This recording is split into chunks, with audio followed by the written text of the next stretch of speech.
Assalamualaikum warahmatullahi wabarakatuh. Perkenalkan, nama saya Alia Rosadinantari dari kelas 12 OTKP 1. Di sini saya akan mempresentasikan atau menjelaskan materi yang ada di bab 1 tentang penghargaan pegawai. Pengertian penghargaan pegawai. Penghargaan pegawai merupakan suatu bentuk apresiasi kepada suatu prestasi tertentu yang diberikan baik oleh dan dari perorangan atau suatu lembaga yang biasanya dilakukan dalam bentuk material ataupun ucapan. Istilah familiarnya sering disebut dengan insentif. Selain itu, mempunyai tujuan-tujuan penghargaan. Yang pertama, ada kepuasan kerja, pengadaan efektif, pengaruh serikat buruh, pengaruh pemerintah, dan yang terakhir ada ikatan kerjasama. Kriteria penghargaan ada 3. Yang pertama, dampak penghargaan harus memiliki jangka panjang, contohnya itu THR, tunjangan hari raya. Yang kedua, penghargaan harus dihargai oleh penerima, dan yang ketiga, penghargaan harus cukup besar untuk memiliki dampak. Klasifikasi penghargaan menurut para ahli. Yang pertama, menurut Mason, penghargaan dapat dibagi menjadi 2 macam, yaitu penghargaan sosial dan juga penghargaan psikis.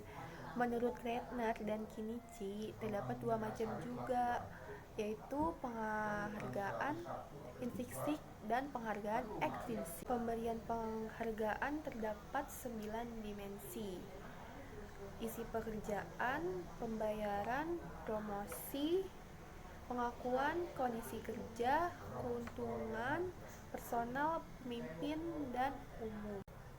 Jika pegawai ingin mendapatkan suatu penghargaan, maka pegawai tersebut harus melaksanakan atau melakukan semua pekerjaan sesuai dengan aturan kantor yang berlaku.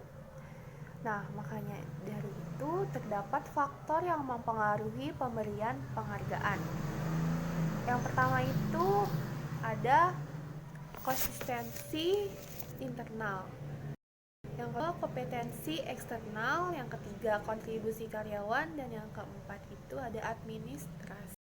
Selain itu juga terdapat faktor yang mempengaruhi sistem penerapan penghargaan. Yang pertama itu kesulitan dalam penilaian kinerja. Yang kedua, perilaku yang tidak etis. Yang ketiga,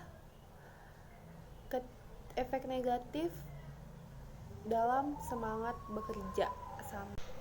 Ada 4 norma alternatif pemberian penghargaan pegawai yang bertujuan supaya sebagai motivasi dan produktivitas pegawai, yang terdiri dari kesesuaian tujuan, keadilan, kesamaan, dan kebutuhan. Nah, selain itu juga terdapat cara mengurangi penyalahgunaan penghargaan untuk pegawai.